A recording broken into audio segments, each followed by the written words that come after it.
Her name was on the lease. That's the part that still gets people when they hear the story. Not the part where she came back. Not the part where she stood in that doorway in a blazer and flats while her stepmother's face went completely white. The part that gets people is that her name was already on the lease before any of it started. Before the funeral, before the argument in the kitchen, before the garbage bags. But we'll get there. Lennox Abara was 22 years old the first time she came home from Fort Bragg for more than a weekend. She'd done 2 years in the Army by then. Signal Corps, then a lateral move into a unit she still doesn't talk about in full detail, even now. She came home with a duffel bag, a scar along her left forearm that she says came from a fence and not a fight, and the kind of stillness behind the eyes that people either recognize or they don't. Her father recognized it. That was the thing about Gerald Abara. He'd been in the Marines before Lennox was born. He understood what it meant when a person came back from somewhere and took a full 3 seconds to scan a room before they sat down in it. He was the one who met her at the door. He was the one who made jollof rice even though it wasn't Sunday, and didn't say anything about the scar. He was also the one who, 6 months later, had a stroke in the parking lot of a hardware store on a Tuesday morning, and did not make it to the hospital in time. Lennox found out by phone. She was at the base. She sat with the phone in her hand for a long time after the call ended, and the person who'd been sitting across from her, a guy named Franklin who she'd known for 3 years, said nothing because he understood that there was nothing to say yet. She got emergency leave. She drove 11 hours instead of flying because she needed the time to be inside something moving. The house in Charlotte felt different the moment she pulled into the driveway. She noticed it before she even opened the car door. The porch light was off. Her father always left the porch light on. He'd left it on since she was 7 years old and walked home from school in the winter dark. She went inside. Her stepmother, Claudette Abara, was in the living room with her son, Brendan. Not Brendan Coyle, a different one. Her own son from before she married, Gerald, a man named Brendan Mather, who was 34 years old and had his mother's narrow eyes and his mother's habit of going very quiet right before he said something cutting. Claudette stood up when Lennox came through the door. She said, "There you are." She did not say anything else for a moment. She did not cross the room. She said it the way you say it to someone who is late to a meeting. Lennox set her bag down. She said, "Where's Dad's watch?" Not hello. Not I just drove 11 hours. The watch. Because she knew, already, by the way the room was arranged, by the way her father's chair had been pushed into the corner, by the way his reading glasses weren't on the side table where they always were. She knew that the room was already being reorganized. She needed to locate the things that mattered before they disappeared. Claudette said the watch was put away somewhere safe. Lennox asked where. Brendan said, from the couch without looking up from his phone, probably in a box. Lennox looked at him for 3 full seconds. She didn't say anything. That was a skill she'd learned, not from the Army, but from watching her father handle difficult people. You let the silence do the work. You don't fill it for them. She went upstairs. She found her old room. And on the floor outside the door there were 2 garbage bags. They were full of her things. Her clothes. Her yearbooks.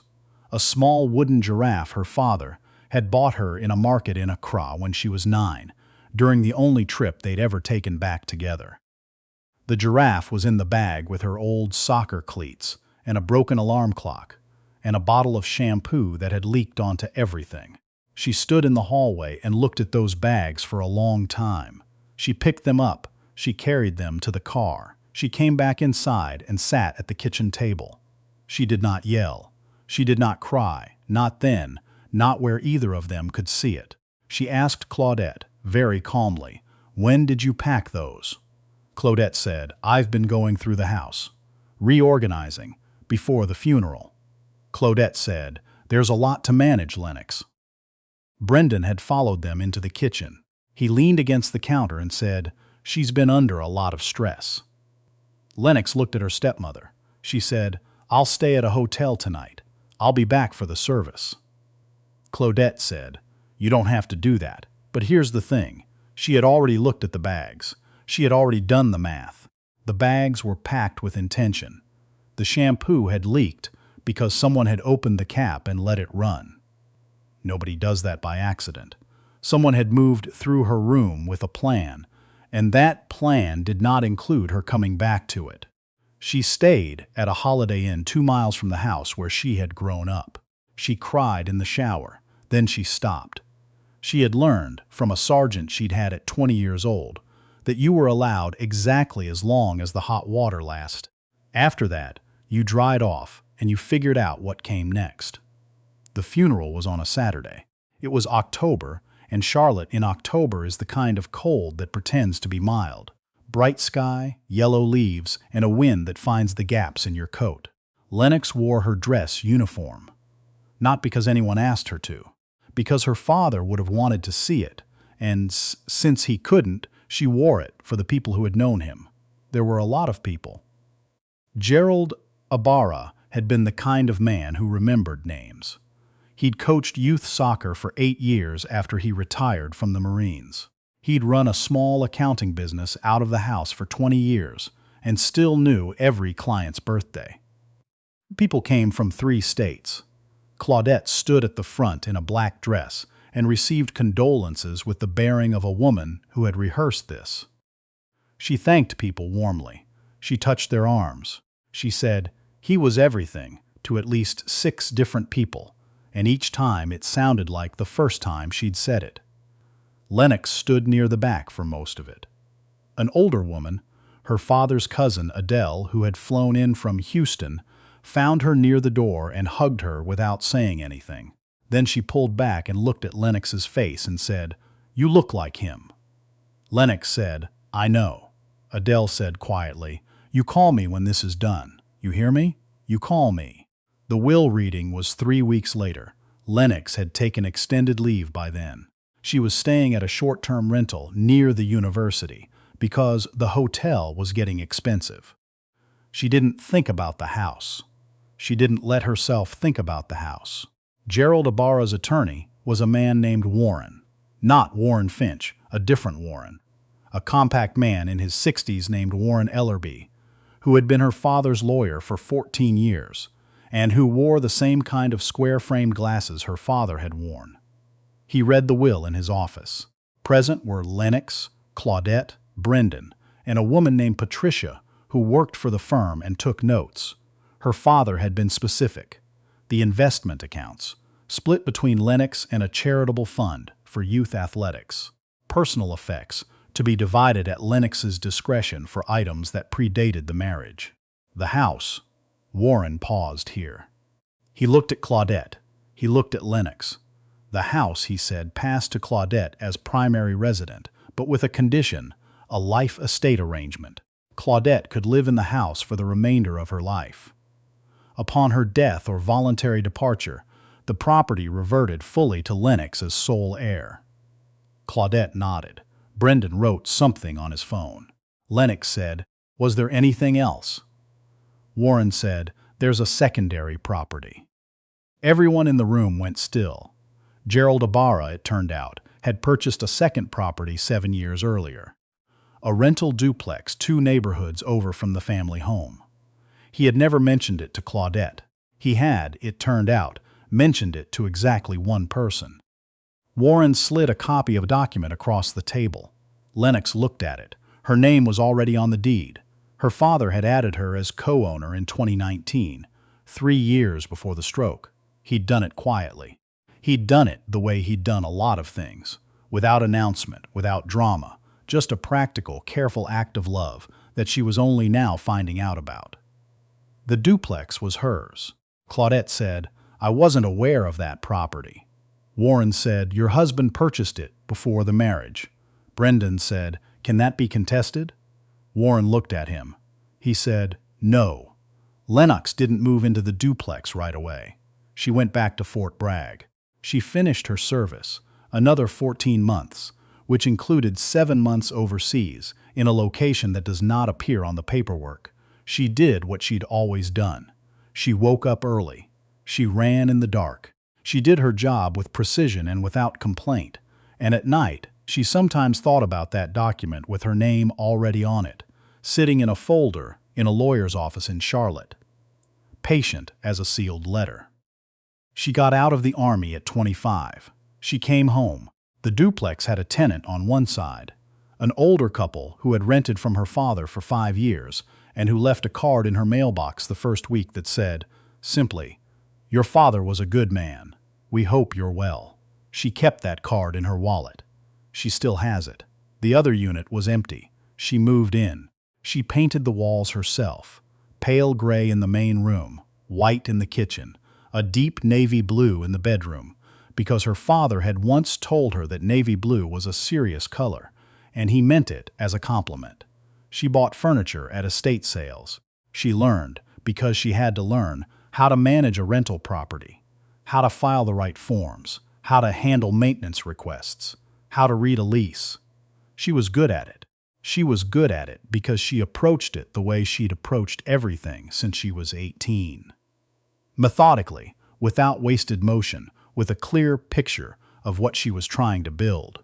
She enrolled in a business management program at UNC Charlotte, nights and weekends.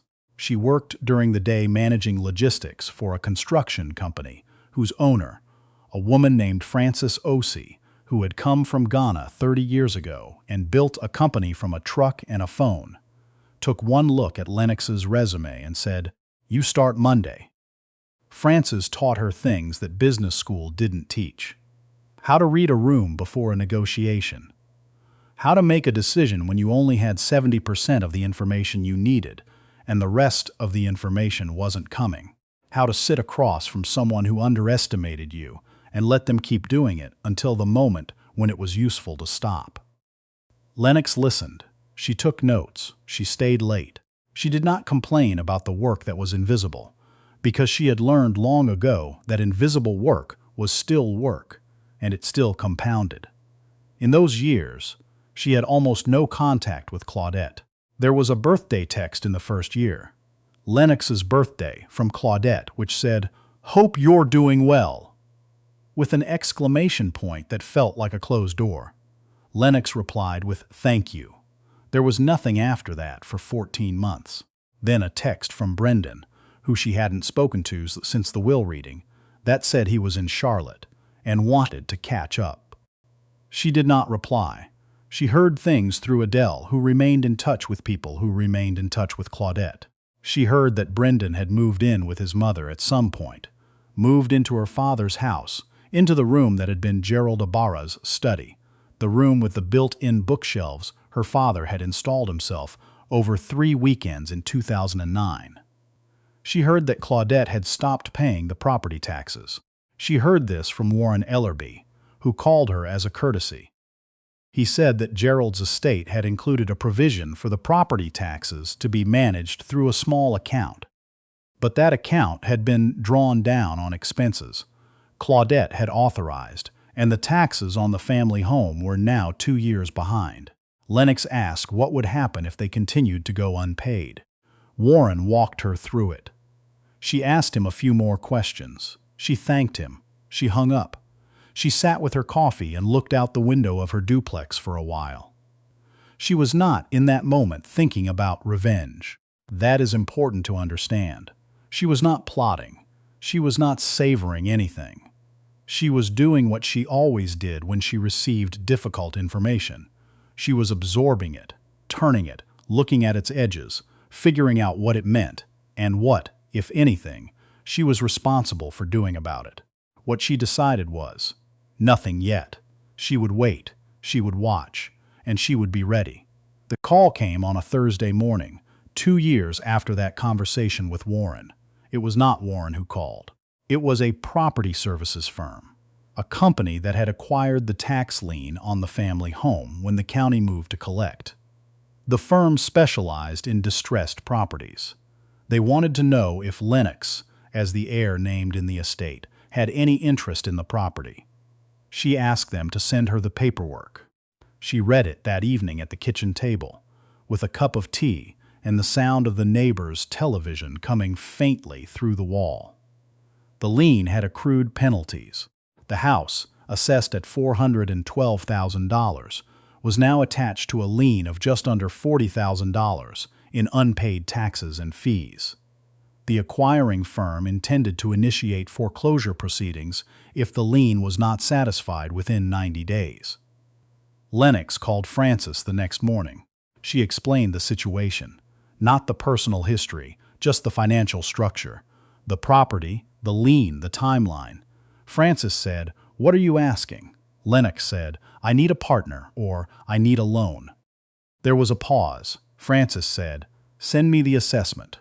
3 weeks later, they had an arrangement. Frances's company took a minority stake in a new LLC that Lennox formed for the purpose of acquiring distressed residential properties. The LLC purchased the lien. The purchase satisfied the outstanding amount, with some additional negotiation that Lennox handled herself, sitting across a conference table from people who did not know her history with this particular house and who therefore treated it as a simple transaction. To them, it was. To her, it was anything but. The LLC became the lien holder, and then the foreclosure clock started. Claudette received the notice by certified mail. Lennox knows this because she was the one who signed the filing. She did not send a personal note. She did not call ahead. She let the process be what it was, a legal process, impersonal on its face, with her LLC's name in the header and her own name listed as managing member at the bottom in small print. She heard from Brendan first. He called from a number she didn't have saved, and she almost didn't pick up. She did, though. She has never fully explained why. Maybe she wanted to hear what he would say. He said, "What is this?" She said, "A lien notice." He said, "You're trying to take the house." She said, "The county tried to take the house. I bought the lien." He said, "That's the same thing." She said, "It really isn't." He said some other things after that, louder things. Things that were meant to make her feel ashamed or small or like she was doing something wrong. She let him finish. When he was done, she said, "There's a redemption period. You have options." And she ended the call. She sat for a moment. Then she made herself a sandwich and watched 30 minutes of television and went to bed at a reasonable hour. She slept well. She had been sleeping well for years, actually.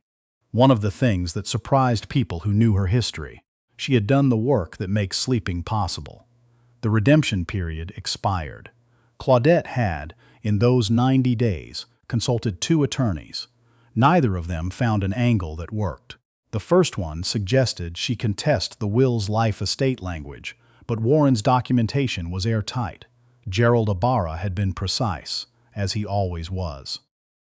The second attorney suggested a hardship filing, but the property had been mismanaged, not lost to circumstance, and the distinction mattered.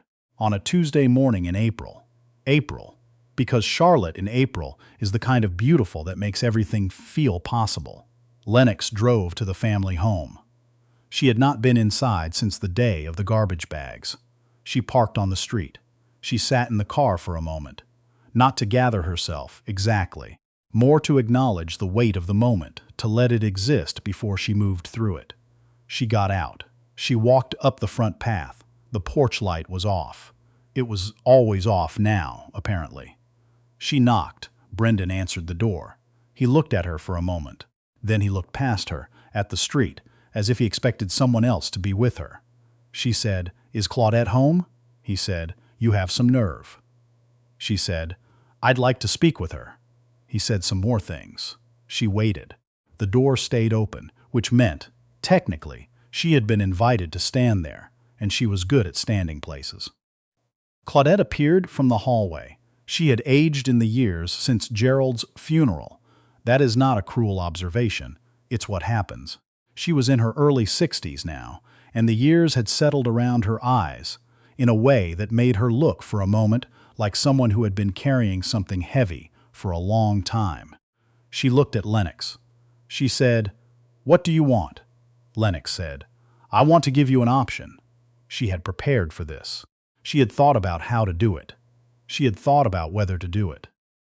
She had gone back and forth more than she would have liked, because there was a part of her that wanted to walk up to that door and say nothing, and simply hand over the legal notice and leave. But that was the easier version of her, and she had not survived 2 years overseas and built a business and rebuilt herself by taking the easier version of things.